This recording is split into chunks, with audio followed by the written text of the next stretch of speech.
Hi everyone, this is Ken Kirschbaumer of SVG. I'm here at the 2019 Nordic Summit. I'm here with Marina Kalkanis, who is the CEO of M2A Media. So we're going to get this out of the way. What does M2A stand for? So M2A stands for Marina, Marcus, and Aidan, and we're the three co-founders of M2A Media. Okay, great. So I wanted to start with a real basic question. Not everyone's maybe familiar with what M2A Media is all about. So what's the quick elevator pitch on what you are all about and your value proposition for the industry? So we're all about live event streaming running in public cloud. So our elevator pitch is we can do live events running in public cloud at tier 1 broadcast level. Okay, great. So what do you see as the advantage of being in the public cloud versus the private cloud? I know some people get a little freaked out when they hear about public cloud. It's gotten a little more stable over the last couple of years. So for us, public cloud is the ability to use all of the resources that a company like an Amazon or a Google brings to bear. So we're talking about multi-region, multi-availability zone, the full set of features, and that's really the key differentiator, I think, between public and private cloud is just the size of the beast, if you like. Right. So let's walk through some of your clients and your customers, because you have some really great ones out there, especially in the sports industry. So maybe a couple of good case studies of people you're working with at the current time. Right. So I'll start actually with some of our earlier customers. So we do some work with the BBC and with ITV and with Channel 4. So in those use cases, what we're doing is what we call live to VOD, which is where we take a live stream and using cloud resources, we're able to produce from that live stream catch-up assets within minutes of the end of a live event. And particularly for sports, our first use case out of the door was Formula One. And for races that can be up to 3 hours, we could have that content available for catch-up on the Channel 4 service within 30 minutes of the end of the race. This is where cloud really comes in, because you have no resources before the race starts, and then when you need to process, you can be running 30, 40 compute units all at the same time and get that content out. Right. So as a company, we were talking a little bit earlier, one thing you're not doing is dealing with the user interface and that whole part of the equation. So walk through one of your clients as far as where you begin the process with them and then where you hand off to the people who handle those sides of the business. Right. So I think DAZN's probably a really good use case to describe there. So with DAZN, we collect the content at the playout point. So it's been produced at that point. We pick it up from them at their playout centers. We deliver it up into the cloud for them. We do the transcode, we do the packaging, which includes the DRM and formatting for the various different devices. And then we meet the CDN.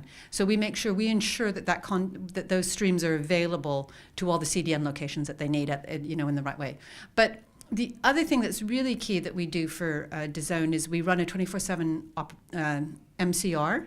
We offer them eyes on those streams in a 24/7 scenario. So we know that those streams are absolutely perfect right the way through.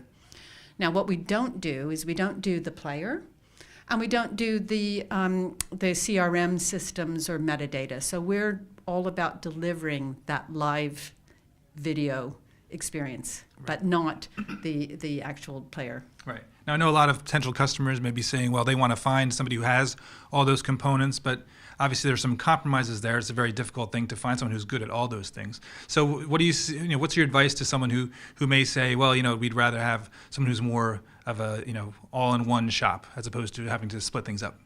I think in this day and age, with what's going on in the marketplace, it's very difficult to be good in all those areas. And I think you can find people like ourselves who are really good at the video. You can find people who are excellent at the player. Finding people who can do the whole thing at the kind of level that you're looking for. And this is where you want to make sure that you can deliver to any single device that you can deliver globally. You can do regionalization, you can do localization, you can do server-side ad insertion.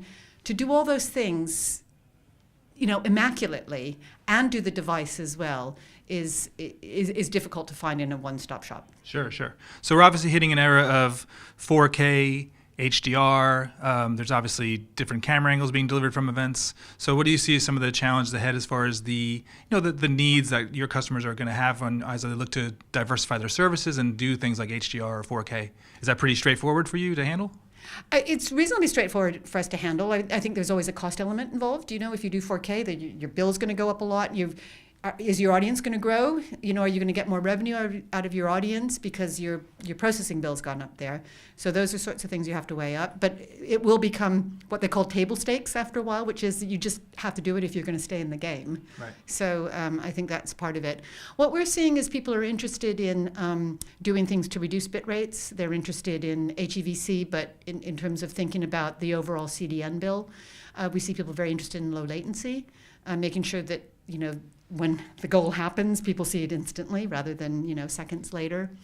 And then I think regionalization and personalization, of course, is huge. Sure. So it's that ad-supported revenue that they're looking for. Sure. So last question for you. Obviously, in sports, it seems that everybody is launching an OTT service, right? You have the people like the DAZNs and some of the new up and coming players who are getting rights and doing their own services. But then the leagues are looking to do their own stuff. If every event, there's the teams that are doing their own services. There's in the stadium. There's even players who are doing their own stuff. So what's sort of going on? What's really going on here as far as this marketplace? And what are some of the challenges you think as far as being sustainable in a world where everybody's looking to deliver every piece of content 60 ways to Sunday? So actually, that's what's interesting. I think it probably keeps the big players on their toes. The fact that the leagues can do this for themselves, the federations and the leagues can do this for themselves. It means that it probably gives them some bargaining power, lets them engage with their fans, keep their fans engaged. But I think when you think about who's ultimately going to succeed in this space, it's all about having that huge customer base, right? You need to have a really significant customer base to make the whole thing just tick over and work and do you know what I mean? Yeah. Be profitable, right? Once you paid all those rights. And so I think that the small players will always be important, but possibly not commercially challenging in the same way to some of the bigger players. Right. So do you think the incumbent players have an advantage right now? I mean, how can you see that possibly changing? Is Facebook one of those big players, do you think, at this point? I mean, I guess they're pretty big. But, or are you thinking more like the traditional media companies? I think some of the traditional media companies are going to struggle unless they can make sure that they can be global. I think media companies that only have a fairly domestic audience are going to be challenged because these are now global events and they garner global audiences. I think the Facebooks and the Googles and the Amazons are always going to be a threat, right? For the moment in live, Netflix says they aren't going to do live, but who knows? What if they decide that they are? Then of course they're going to be a huge entry, another gorilla in the room, right? So who knows? Well, we know it's more than it's getting very interesting. It's going to be a very interesting couple of years as far as how this is all going to sort out with business models and the consumer's ability to want to pay for 14 or 15 streaming services a month. But hopefully you guys will be at the center of it all. So thank you so much for your time today. And thanks for joining us. And look for more videos at svg.org.